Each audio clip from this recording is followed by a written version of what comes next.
It's almost impossible to see where this is going to end. Let's get some expert analysis. Michael Shoebridge is from Strategic Analysis Australia and joins me now. It's a year in. Do you see this ending anytime soon, Michael?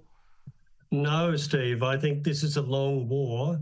But the good news is the war, the actual military fighting, is being won by the Ukrainians.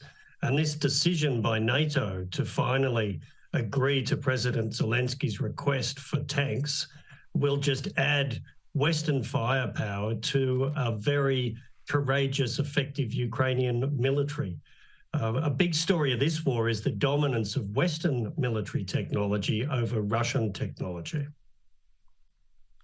So, Michael, do you expect those tanks to be used in an attacking mode, or are they going to be used defensively?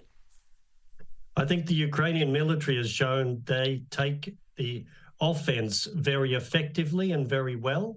And the ambition that President Zelensky has is to recapture Ukrainian territory that the Russians have seized. They will be on the offensive. These tanks will be a key part of this because in the Ukraine, they're fighting a land war, which is very different to what Australia would look at in our part of the world. So tanks will be a key part of their offensive military capability. I mean, clearly to get them there, I guess they could be flown in on massive military aircraft to get them into Ukraine. I presume they're not going to be carried across borders because I don't imagine that the Russians and Putin would be very happy if they were being trucked in there.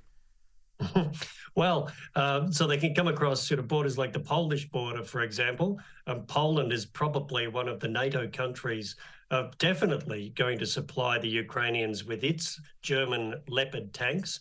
In fact, the Poles were saying if the Germans didn't give them permission, they were going to do it anyway. So they can be supplied over the land border. But you're right, the Abrams from the US are not going to spend any time in Russian airspace on the way there.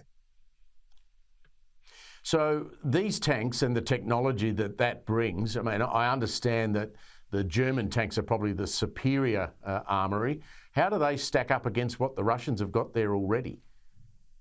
Well, the Russians and the Ukrainians are both using pretty old T-72 tanks and modified versions, the T-90. The Russians have failed to get their new tank, the T-14, in any numbers, and that's just part of the failure of the Russian arms industry. So at the moment, the Russians and Ukrainians have been using pretty much the same tanks. This will now give dominant Western tanks. Certainly the M1 from the Americans is a hugely impressive tank, but as the Biden administration has said, it's really complicated. The German Leopard 2 and the German Leopard 2 and the UK's Challenger tanks both will be extremely effective. I think they'll be in battle before the US supplied tanks. And just finally, we have, as we know, Australians now based in the UK training what amounts to a citizens' military force to go back to Ukraine to fight the Russians. So that's extra numbers as we come out of winter. Australia, are we doing enough in your view, Michael? I think if we can do more, we should.